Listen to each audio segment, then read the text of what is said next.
नमस्कार दोस्तों, मैं आपका अपने चैनल विद्या गुरु में स्वागत करता हूं। इस वीडियो में आपके लिए करंट अफेयर लेकर आ गया हूं। नवंबर के थर्ड वीक और सेकंड वीक का भी कुछ पोर्शन यहां पर कवर किया गया है, जिसमें हम बात करने वाले हैं स्टेट ऑनर और अवार्ड से रिलेटेड क्वेश्चंस। यहाँ पर डिफेंस, रैंकिंग रिपोर्ट, साइंस और टेक्नोलॉजी और मिसलेनियस क्वेश्चंस का कलेक्शन लेकर आपके लिए लाया हूँ, जिसमें हम बात करने वाले हैं सभी क्वेश्चन को डिटेल में और साथ साथ इनकी स्टैटिक जीके भी जानते हुए चलेंगे।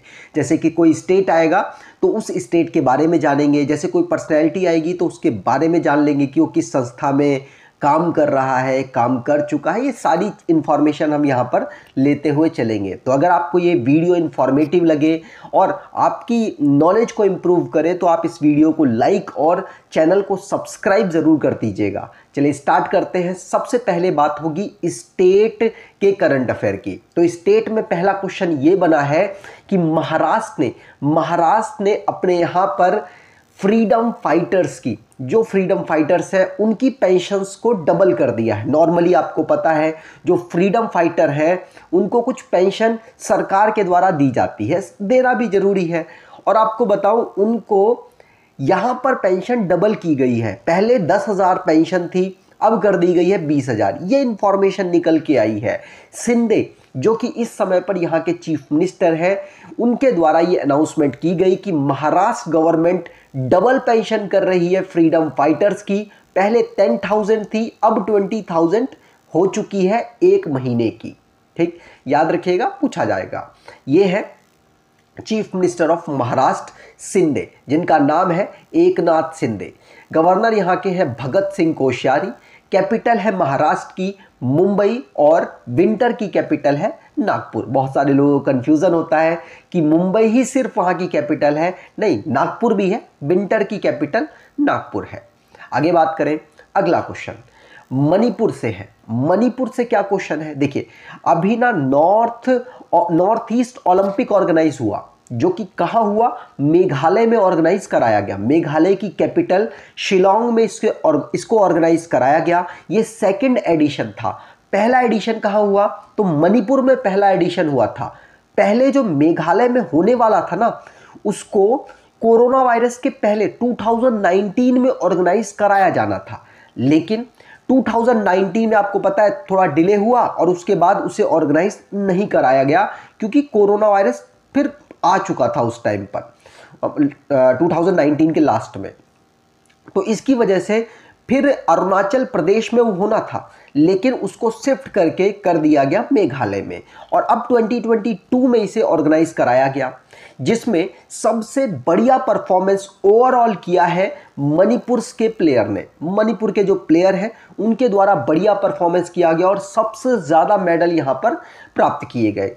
कितने मेडल प्राप्त किए गए, तो ध्यान रखिएगा 237, कितने, 237 मेडल मणिपुर के सारे प्लेयर्स ने मिलकर यहाँ पर प्राप्त किए, जिसमें 76 मेडल यहाँ पर सिल्वर है और 77 ब्रॉन्ज है और 85 यहाँ पर गोल्ड है। दूसरे पायदान पर असम रहा। याद रखेंगे, ये सारे इंफॉर्मेटिव क्वेश्चन मैं आपको बताता हुआ चल रहा हूँ। पहला एडिशन 2000 कब हुआ था, 18 में। उसके बाद कब हुआ, अब 2022 में सेकंड एडिशन हुआ था। कोरोना वायरस की वजह से डिले हो गया था। ठीक, चलिए आगे बात करें। आप यहाँ पर मणिपुर की टीम को देख रहे हैं। अगला क्वेश्चन है त्रिपुरा से। त्रिपुरा की कुछ गवर्नमेंट स्कीम निकलती हैं, सरकार जो अनाउंस करती है, उसी तरीके से केंद्र सरकार की भी बहुत सारी स्कीम्स हैं जो स्टेट के लोगों को बेनिफिट दी जाती हैं। अब ये दोनों जो स्कीम्स हैं, कि जो चीफ मिनिस्टर है वहाँ के मानिक शाह जी त्रिपुरा के, उन्होंने अनाउंस किया है कि हम सारी जो स्कीम्स हैं उनका बेनिफिट आपको डोर स्टेप के माध्यम से देंगे। मतलब हमारे जो ऑफिसर्स हैं आपके डोर पर पहुंचेंगे, आपको सारी इंफॉर्मेशन उसकी देंगे और वहीं पर आपको बेनिफिट उसका प्रोवाइड कराया जाएगा। तो डोर स्टेप आपको जितनी भी सुविधा है सरकार की स्कीम की वो दी जाएंगी, चाहे वो केंद्र की स्कीम हो चाहे वो राज्य की स्कीम हो, क्योंकि बीजेपी शासित है त्रिपुरा और केंद्र में भी बीजेपी शासित है। तो बीजेपी दोनों मिलके दोनों की स्कीम आपको डोर स्टेप के माध्यम से दी जाएंगी। तो ध्यान रखिएगा, त्रिपुरा के चीफ मिनिस्टर ने जिनका नाम डॉक्टर मानिक शाह है। इन्होंने इंश्योर किया है कि सेंटर की और स्टेट स्पॉन्सर जो भी स्कीम होगी आपको डोर स्टेप के माध्यम से दी जाएगी, जिसके लिए एक पोर्टल लॉन्च किया गया है, अमर सरकार। ये पोर्टल आप देख सकते हैं, नीचे लिखा हुआ है मैंने पूरा, तो अमर सरकार tripura.government.in इसमें है पूरा। तो यहाँ पर आप देखें, इस वाले पोर्टल पे सारी इंफॉर्मेशन आपको गवर्नमेंट के और पीपल के बीच में जो कनेक्शन हो रहा होगा उसको यहाँ पर दिखाया जाएगा, जिससे कि इनका कहना है कि पारदर्शिता हम बढ़ाएंगे, डिपार्टमेंट की जो जवाबदेही है वो भी तय की जाएगी। तो ये सारी चीज़ें करने के लिए सिंपल सी बात है, जनता को यहाँ बेनिफिट ये मिलेगा कि डोर स्टेप सारे काम उनके होने लग जाएंगे। ठीक, चलिए आगे बात करें तो ये है मानिक शाह जी, त्रिपुरा के चीफ मिनिस्टर। अब त्रिपुरा की बात करें तो सबसे इंपॉर्टेंट क्वेश्चन ये है, वैसे तो ओल्ड क्वेश्चन हो चुका है, कि त्रिपुरा एक ऐसा स्टेट है जिसको बांग्लादेश ने 3 तरफ से घेर रखा है, पता होना चाहिए। अब त्रिपुरा की कैपिटल की बात करें तो अगरतला है, मानिक शाह यहाँ के चीफ मिनिस्टर हैं और गवर्नर सत्यदेव नारायण आर्य हैं। आगे बात करें, अगला क्वेश्चन है तमिलनाडु से। तमिलनाडु ने भी एक स्पेशल काम किया है। क्या काम किया है? देखिए, लास्ट ईयर जो रिपोर्ट बताती है, कौन सी रिपोर्ट? मीडिया रिपोर्ट, कि 130 से ज़्यादा यहाँ पर एलिफेंट्स की डेथ हुई है। अच्छा, तो एलिफेंट्स की डेथ को ऑडिट करने वाला पहला स्टेट ये बन गया है। मतलब अब एलिफेंट्स की किन किन कारणों से डेथ होती है उसका ऑडिट होगा। ऑडिट होने के बाद, ऑडिट का मतलब वो संख्याएं काउंट करके रखी जाएंगी, उसके बाद उसको किस प्रकार से रोका जा सकता है उस पर भी काम किया जाएगा। प्लस एलिफेंट्स को किस तरीके से कंजर्व एरिया तक पहुंचाया जाए वो भी इसी पॉलिसी के अंतर्गत किया जाएगा, इसी फ्रेमवर्क के अंतर्गत किया जाएगा। तो आपको बता दूं, तमिलनाडु स्टेट ऐसा स्टेट बन गया, ऐसा भारत का पहला स्टेट बन गया जो कि एलिफेंट्स की डेथ को ऑडिट करेगा। डेथ को ऑडिट करने के साथ साथ उस स्ट्रक्चर को बेहतर करने की कोशिश करेगा, जिससे कि डेथ के नंबर्स कम हो सके। देखिए, 2 तरीके से एलिफेंट्स की डेथ होती है, एक तो प्राकृतिक और एक ह्यूमन की वजह से। तो बहुत सारी ट्रेन्स की वजह से, मतलब ट्रेन्स में टकरा के एलिफेंट्स की डेथ हो जाती है, उनको रोकने की कोशिश होगी। बहुत बार ना हमारे भारत में 80% एलिफेंट उन जगहों पर रहते हैं जहां पर ह्यूमंस भी रहते हैं। सिर्फ 20% एलिफेंट्स हैं जो कि एलिफेंट रिजर्व में रहते हैं। अब क्या किया जाएगा, जो 80% है ना, इनको कोशिश की जाएगी कि रिजर्व तक पहुंचाया जाए, जिससे कि ह्यूमन और एलिफेंट्स का टकराव ना हो। इसकी वजह से भी एलिफेंट्स की काफ़ी डेथ होती है। तो इन सभी छोटे छोटे पहलुओं पर ये काम किया जाएगा, जिससे कि डेटा जब आ पाएगा तो बहुत सही से काम करेंगे। अभी तो मीडिया रिपोर्ट है, मीडिया में तो मे भी थोड़ा डेटा इधर उधर हो सकता है, लेकिन जब सरकार इसका काम करेगी तो सही से करेगी। तो यहाँ पर तमिलनाडु की जो फॉरेस्ट डिपार्टमेंट है वो अपने यहाँ पर एलिफेंट्स की डेथ का ऑडिट करने वाली है। भारत की पहली स्टेट बनी है ऐसी जो ऐसा करने वाली है। ठीक है, यहाँ पे तमिलनाडु की बात करें तो इसकी कैपिटल है चेन्नई, यहाँ के चीफ मिनिस्टर है M.K. स्टालिन और गवर्नर है R.N. रवि साहब। आगे बात करें, आप यहाँ देख सकते हैं एलिफेंट्स ये। और हाँ, एक चीज़ मैं यहाँ पर आपको और बता दूँ, एलिफेंट्स के बारे में जब बात हो ही रही है तो भारत में टोटल 33 एलिफेंट रिजर्व हो चुके हैं। ध्यान रखिएगा, उत्तर प्रदेश में इस समय पर सबसे रिसेंट वाला जो एलिफेंट रिजर्व है उसको अनाउंस किया गया है केंद्र सरकार के द्वारा, जिसका नाम तराई एलिफेंट रिजर्व है। ठीक, चलिए आगे बात करें। अगला क्वेश्चन, प्रेसिडेंट द्रौपदी मुर्मू है, 15th नंबर की हमारी ये प्रेसिडेंट है, जिन्होंने वेस्ट बंगाल के गवर्नर को अपॉइंट किया है। सिंपल सी बात है, गवर्नर का जो पद है वो हमारे प्रेसिडेंट जी के द्वारा ही अनाउंस किया जाता है। अब आपको बता दूं, वेस्ट बंगाल के गवर्नर कौन बने हैं, तो CV आनंदा बोस। कौन? CV आनंदा बोस, जो कि पूर्व IAS ऑफिसर है, ये बने हैं। ध्यान रखिएगा, वेस्ट बंगाल में तो अभी तक वेस्ट बंगाल के गवर्नर का पद आपको बता दूं संभाल रहे थे कौन, तो ला गणेशन साहब संभाल रहे थे। तो ध्यान रखिएगा, अब कौन बन गए हैं, तो अब आंसर याद रखना है, CV आनंदा बोस जी बन गए हैं गवर्नर वेस्ट बंगाल के। ठीक है। यहाँ पर याद रखिएगा कि इनको शपथ कौन दिलाएगा, तो मैं आपको हर वीडियो में जब भी गवर्नर कोई अपॉइंट होता है तो आपको बताता हूँ कि वहाँ के हाई कोर्ट के जो चीफ जस्टिस हैं उनके द्वारा शपथ दिलाई जाती है गवर्नर को। तो इनको भी शपथ हाई कोर्ट के चीफ जस्टिस दिलाएंगे। कलकत्ता हाई कोर्ट है वहाँ पर, तो कलकत्ता हाई कोर्ट के चीफ जस्टिस प्रकाश श्रीवास्तव जी के द्वारा दिलाई जाएगी। वेस्ट बंगाल की चीफ मिनिस्टर है ममता बनर्जी। आगे बात करें, ये है उनकी तस्वीर, देख सकते हैं आप। अगला क्वेश्चन, उत्तराखंड का हाई कोर्ट शिफ्ट किया गया है। अब देखिए, पहले भी उत्तराखंड का हाई कोर्ट कैपिटल में नहीं था। उत्तराखंड की 2 कैपिटल है, गैरसैंण और देहरादून, दोनों में ही नहीं था। कहां पर था? तो पहले नैनीताल में था, वो भी जगह इंपॉर्टेंट है। लेकिन अब जो बना है वो भी अभी कैपिटल में शिफ्ट नहीं किया गया, इसलिए अभी भी इंपॉर्टेंट है। कहां पर कर दिया गया शिफ्ट? तो नैनीताल से हल्द्वानी में इसे शिफ्ट कर दिया गया। तो उत्तराखंड का जो हाई कोर्ट है उसको शिफ्ट किया गया है नैनीताल से हल्द्वानी में। ध्यान रखिएगा, पूछा जा सकता है। अब यहाँ उत्तराखंड की बात करें तो इनके गवर्नर है गुरमीत सिंह और पुष्कर सिंह धामी यहाँ के चीफ मिनिस्टर हैं। उन्हीं के द्वारा अनाउंसमेंट की गई थी और कैपिटल इनकी देहरादून विंटर की है और गैरसैंण समर की है। आगे बात करें, ये आप तस्वीर देख सकते हैं हाई कोर्ट की उत्तराखंड के। अगला क्वेश्चन, इंटरनेशनल गीता महोत्सव ऑर्गेनाइज हुआ। कहाँ ऑर्गेनाइज हुआ? तो नॉर्मली हरियाणा में ही ऑर्गेनाइज होता है, तो आप उससे अंदाज़ा लगा सकते हैं। तो इंटरनेशनल गीता महोत्सव हरियाणा में ही ऑर्गेनाइज हुआ और हरियाणा में भी कुरुक्षेत्र एक जगह है जहां पर इसको ऑर्गेनाइज कराया गया।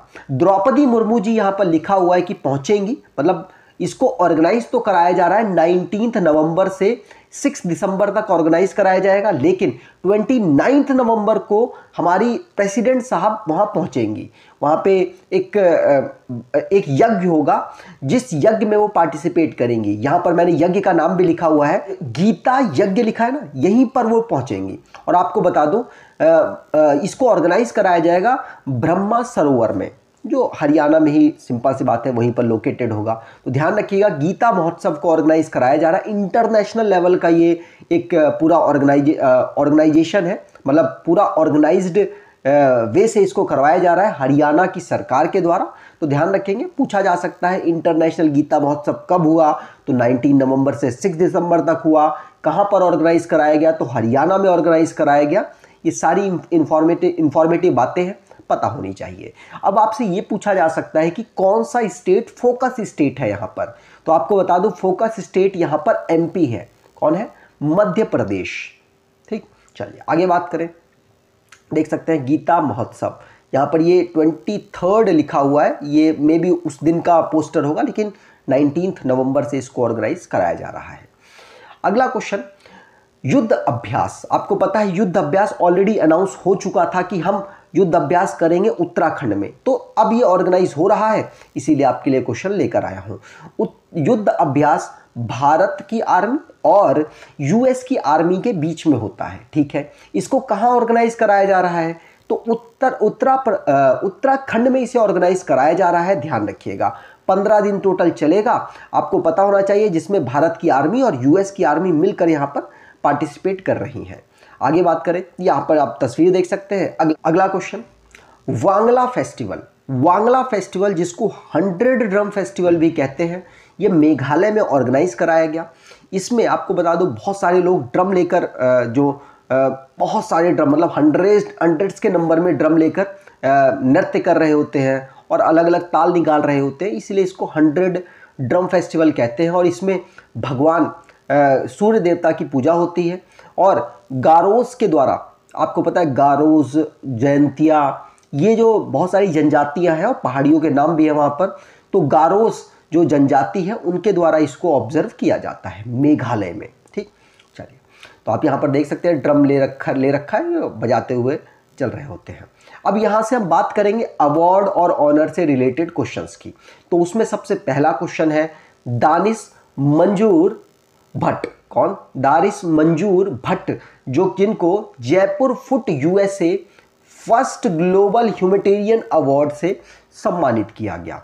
ध्यान रखिएगा, पूछा जा सकता है दानिश मंजूर भट्ट को जो कि कश्मीरी वैली से बिलोंग करते हैं और इनको, ये वैसे यूएसए में रहते हैं, इनको Jaipur foot USA first global humanitarian award मिला है।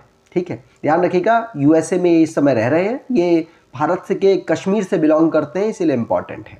यहाँ पर आप इनको देख सकते हैं। अगला क्वेश्चन, कथक के डांसर हैं जिनका नाम है उमा शर्मा। उमा शर्मा को सुष्मिता चरत राम अवार्ड से सम्मानित किया गया है। ध्यान रखिएगा, उमा शर्मा को सुमित्रा चरत राम अवार्ड से सम्मानित किया गया। ये कथक की डांसर है, एक्सप्लोरर है, ध्यान रखेंगे। अगले क्वेश्चन की बात करें तो अगला क्वेश्चन है खालिद जावेद। खालिद जावेद को 2022 का जेसीबी प्राइज फॉर लिटरेचर दिया गया है। ये भी याद रखिएगा, खालिद जावेद, एक बार लिख लीजिएगा, 2-3 बार रिवाइज कर लेंगे, याद हो जाएगा। आगे बात करें तो अगला क्वेश्चन है तिब्बतन स्पिरिचुअल है, इनका नाम याद हो जाएगा क्योंकि बहुत फेमस है। तिब्बतन स्पिरिचुअल है, स्पिरिचुअल लीडर है दलाई लामा।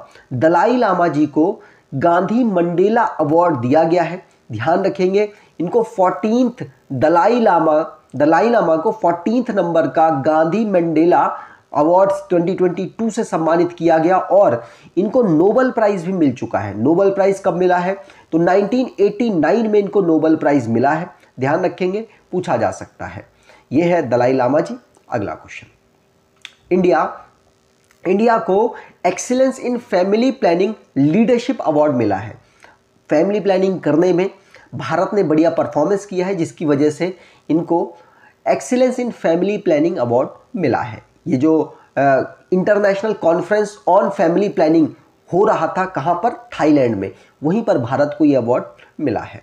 आगे बात करें, अगला क्वेश्चन, एनटीपीसी जो कि हमारी महारत्न कंपनी है और आपको पता होगा कि भारत के टोटल 12 महारत्न कंपनियां हैं, उनमें से एनटीपीसी भी एक है, जिसकी ऊंचाहार टीम को अभ्युदय के अंतर्गत गोल्ड अवार्ड मिला है 47th international convention on quality control circle में। ध्यान रखिएगा, इन्होंने क्वालिटी में अपने काफ़ी काम किया और इनमें से स्पेशल एक टीम है इनकी ऊंचाहार की, उसको ये अवार्ड मिला है। आगे बात करें तो ये आप अवार्ड लेते हुए देख सकते हैं। अगला क्वेश्चन 53rd नंबर का IFFI ऑर्गेनाइज हो रहा है, जिसका मतलब international film festival for India है। याद रखिएगा, जिसमें भारत में ऑर्गेनाइज हो रहा है। कहाँ पर, गोवा में। नॉर्मली ये गोवा में ही ऑर्गेनाइज होता है, जिसमें आपको बता दूं स्पेनिश फिल्म डायरेक्टर और राइटर है कार्लोस सौरा को। इसको कार्लोस सौरा को सत्यजीत रे लाइफ टाइम अचीवमेंट अवार्ड दिया जा रहा है। और आपको बताऊं इस 53rd नंबर का IFFI, जिसमें फोकस देश फ्रांस है, ये भी बात याद रखिएगा। और इसमें personality of the year award मिला है किसको, चिरंजीवी को, वो भी बात ध्यान रखिएगा। साउथ के बेहतरीन एक्टर है और इनका नाम कार्लोस सौरा का नाम तो याद रखना ही है, इंपॉर्टेंट है। ठीक है, चलिए आगे बात करें।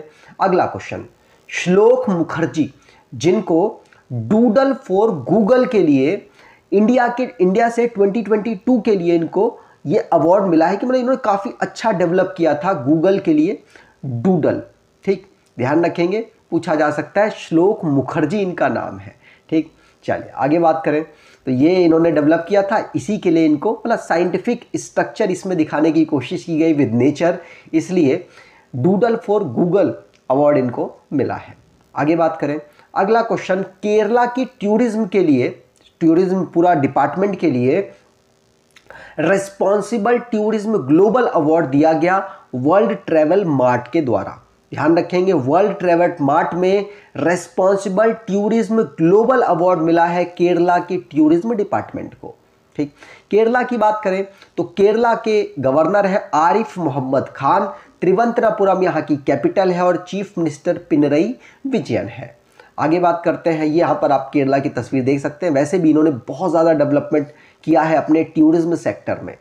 आगे बात करें, अगला क्वेश्चन है 53rd नंबर का बाइलेटरल नेवल एक्सरसाइज ऑर्गेनाइज हो रही है किसके बीच में, तो भारत और ओमान के बीच में हो रही है, जिसका नाम है नसीम अल बहार 2022। याद रखिएगा, भारत और ओमान के बीच में, ओमान की जो नेवी है उसके बीच में नसीम अल बहार 2022 जो एक्सरसाइज है वो ऑर्गेनाइज हुई कब, 20 नवंबर को। ओमान की बात करें तो कैपिटल इसकी मस्कट है और करेंसी इसकी ओमानी रियाल है। इसको ऑर्गेनाइज कहाँ कराया गया, तो आपको बता दूं ओमान के सी में ही इसको ऑर्गेनाइज कराया गया, मतलब कोस्ट ऑफ ओमान में ऑर्गेनाइज कराया गया। आगे बात करें तो अगला क्वेश्चन है साउथ वेस्ट कमांड, जिसका आर्मी का साउथ आर्मी भी बहुत सारे कमांड्स में टूटी हुई है, जिसमें साउथ वेस्ट कमांड ने एक एक्सरसाइज ऑर्गेनाइज कराई। तो साउथ वेस्ट कमांड का हेडक्वार्टर कहां पर है, तो जयपुर में इसका हेडक्वार्टर है, जिसकी एक्सरसाइज इन्होंने ऑर्गेनाइज कराई, जिसका नाम है शत्रुनाश। क्या है, शत्रुनाश नाम की एक एक्सरसाइज है, जिसको राजस्थान में इन्होंने ऑर्गेनाइज कराया। अपनी कैपेबिलिटी को शो करने के लिए इन्होंने इस एक्सरसाइज को ऑर्गेनाइज कराया है। हो सकता है आपसे पूछ ले, क्योंकि नाम बहुत मतलब डरावना टाइप का, शत्रुनाश नाम है। ठीक है, चलिए आगे बात करें। आर्मी के चीफ अभी रिसेंटली में फ्रांस की जर्नी पर थे, जहां पर पेरिस में उनको सम्मान दिया गया, गार्ड ऑफ ऑनर दिया गया। आर्मी के चीफ इस समय पर कौन है, तो मनोज पांडे जी हैं। क्वेश्चन ये है कि आपको मनोज पांडे जी का नंबर बताना है कि कौन से नंबर के भारत के ये आर्मी चीफ हैं। कमेंट बॉक्स में ज़रूर बताइएगा। अगर आप यहाँ तक वीडियो देखते हुए आए हैं और आपको वीडियो अच्छी लग रही है तो याद रखिएगा, आर्मी के चीफ 14 से 17 नवंबर तक गए थे फ्रांस में, वहीं पर इनको गार्ड ऑफ ऑनर मिला है।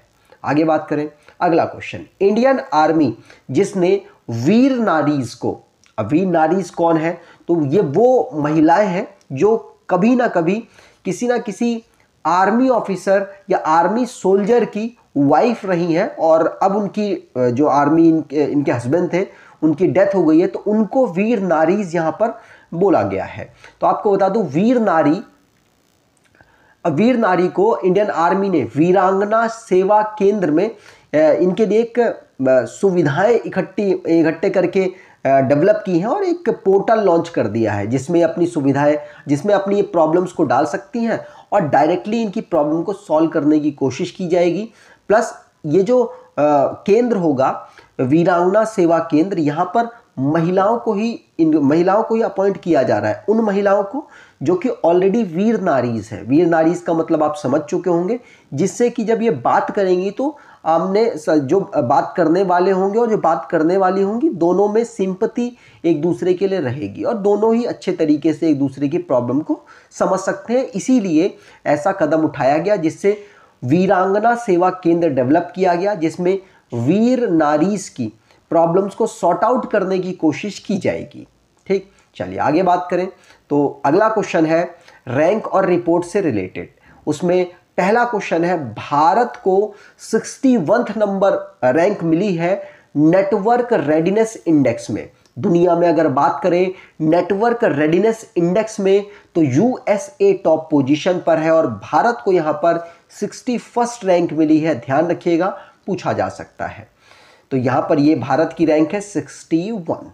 अगला क्वेश्चन, शाहजहानापुर डिस्ट्रिक्ट है उत्तर प्रदेश में, जिसने सभी घरों में टैप से मतलब नल लगाने में बहुत बेहतरीन परफॉर्मेंस किया, जिसकी वजह से यूपी के टॉप डिस्ट्रिक्ट में ये शुमार हो पाया और अपने आप को लिस्ट करा पाया। तो मतलब सबसे तेजी से उत्तर प्रदेश की डिस्ट्रिक्ट में अगर टैप लगाने का काम चल रहा है तो वो शाहजहानापुर में ही चल रहा है। ध्यान रखिएगा, नंबर ऑफ टैप्स इसने अपने यहाँ पर सबसे ज़्यादा लगाए हैं, उत्तर प्रदेश का ये डिस्ट्रिक्ट है। आगे बात करें, अगला question, climate change performance index 2023 में भारत की रैंक रही 8। अब यहां पर बात करें टॉप पोजीशन पर कौन है, तो कोई नहीं। पहले, दूसरे और तीसरे पर किसी को नंबर नहीं मिला, लेकिन 4th नंबर पर किसकी रैंकिंग आई है, तो आंसर होगा डेनमार्क। 4th नंबर पर डेनमार्क आया है और भारत की रैंक इसमें आई है 8। अगर चाइना और यूएसए की बात करें तो 50+ है दोनों। तो ध्यान रखिएगा, जो क्लाइमेट चेंज परफॉर्मेंस इंडेक्स है उसमें भारत की रैंक 8 है। टॉप पोजीशन पर अगर बात कर लें तो कोई नहीं है, लेकिन अगर टॉप कंट्रीज मान ही लें तो 4th नंबर पर डेनमार्क का नंबर है, जो कि टॉप पोजीशन पर है। ठीक है, तो याद रखिएगा, क्लाइमेट चेंज में भारत की रैंक 8 है। अगला क्वेश्चन और मोस्ट इंपॉर्टेंट क्वेश्चन, यूएसए ने जो कि यूएसए की एजेंसी है, गवर्नमेंट एजेंसी है नासा, जिसने आर्टेमिस 1 को लॉन्च कर दिया है। आर्टेमिस 1 क्या है? तो ये एक तरीके का एक मिशन है जिसमें जो मून में लोगों को भेजा जाएगा। आर्टेमिस 1, आर्टेमिस 2, आर्टेमिस 3, 3 पार्ट्स में से किया जाएगा। आर्टेमिस 1 से आर्टेमिस 1 से इन्होंने ये टेस्ट किया है कि हम आसानी से मून तक लोगों को भेज सकते हैं कि नहीं। अभी सिर्फ खाली कैप्सूल भेजा गया है, लेकिन 2 में लोगों को बैठाकर भेजा जाएगा, लेकिन वो मून में उतरेंगे नहीं। 3 में लोग जाएंगे और वो मून में उतरेंगे भी। तो ये 3 चरणों में इसको ऑर्गेनाइज कराया जा रहा है, जिससे कि लोगों को मून तक दोबारा से पहुंचाया जा सके। आपको पता है 1969 में यूएसए की नासा ने ही सबसे पहले ये कारनामा किया था लोगों को चांद पर पहुंचाने का, और अब दोबारा से करना चाहता है। उस समय पर दौड़ थी कि कौन सबसे पहले करेगा, रशिया के साथ इनकी दौड़ चल रही थी, लेकिन इस समय पर इनका काम रिसर्च का है और साथ साथ अपने आप को एक्सप्लोर करने का है कि हम इस रीजन में पहले आ गए, हम यहाँ पर पहले रिसर्च कर रहे हैं, आप बाद में कर रहे हैं, तो फिर हमारा प्रभुत्व जाता बनेगा। और साथ साथ इसमें ह्यूमैनिटी की भी कहीं ना कहीं बात चल रही है कि हम मून से, इसी मिशन के माध्यम से मून से वहाँ पर डेवलप करेंगे कुछ सिस्टम को, और उसके बाद फिर हम वहीं से जाएंगे कहाँ पर, मार्स में। तो याद रखिएगा मंगल मिशन भी वहीं से ये आगे करने वाले हैं। तो इसीलिए इसके लिए पूरा काम चल रहा है, और बहुत सारे जो एजेंसीज है, जैसे नोकिया है, नोकिया को ब्रॉडबैंड सर्विस बनाने का डील दे दी गई है कि आप ऐसा कीजिए, मून में हमें जो नेटवर्किंग की सुविधाएं हैं वो प्रोवाइड कराइए। तो वो भी काम चल रहा है, वो भी इस साल के लास्ट तक वो कह रहे हैं कि हम ख़त्म कर देंगे, और नहीं तो अगले साल के स्टार्टिंग में तो ख़त्म हो ही जाएगा। और बहुत सारी चीज़ें चल रही हैं। तो उसी में से यूएस ने आर्टेमिस 1 रॉकेट को लॉन्च कर दिया है, जो कि सक्सेसफुली लॉन्च हो चुका है। ठीक है, याद रखिएगा, पूछा जा सकता है। आगे बात करें नासा के एडमिनिस्ट्रेटर मतलब हेड इस समय पर बिल नेल्सन है, और नासा का हेडक्वार्टर वॉशिंगटन डीसी में है, यूनाइटेड स्टेट में। इसे फाउंड किया गया था 1958 में। आगे बात करें तो अगर आपको ये वीडियो अच्छी लगी है, इन्फॉर्मेटिव क्वेश्चंस लगे हैं, तो आपसे अनुरोध करूंगा वीडियो को लाइक कर दीजिएगा, चैनल को सब्सक्राइब कर लीजिएगा, और एटलीस्ट अपने कुछ दोस्तों तक वीडियो को शेयर ज़रूर कीजिएगा। धन्यवाद।